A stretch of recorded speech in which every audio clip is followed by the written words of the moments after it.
قال محمد وابن مالك أحمد ربي الله خير مالك مصليا على الرسول المصطفى وآله المستكملين الشرف وأستعين الله في ألف مقاصد النهو بها مهوية تقرب الأقصى بلفظ موجزيه وتبسط البذل بوعد منجزي وتقتدي ردا بغير سخط فائقة الفجة من معطي وهو بسبك هائز تفضيلها مستوجب ثنائي الجميلة والله يقضي بهبات وافرة لي وله في درجات الآخرة. خبجمو مين ولا wanni nuti akkana taanee deemu jirruufis yoo dalayde gabaree fakkaadhu dalagaa akaafi gabaree fakkaadhu qaraanan darasaa fakkaadhu qaraasifnaan sheeka fakkaadhu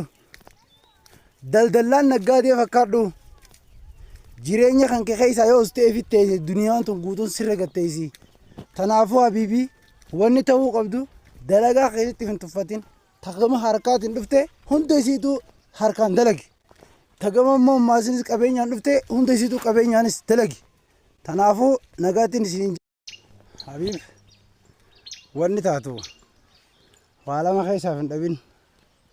tokkoffaa yoo nii fi akaafte gabaree fakkaadhu yoo qaraate darsaa fakkaadhu yoo qaraasite sheeka fakkaadhu yoo dawaa goote hakima fakkaadhu yoo dawaa godhatte dhukkubsataa fakkaadhu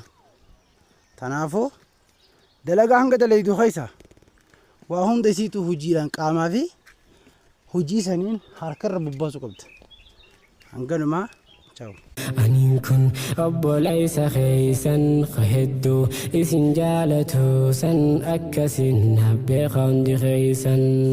أندمي نغايتي باي باي ميديا نما قد واي واي سفبو سيكاني سوي وي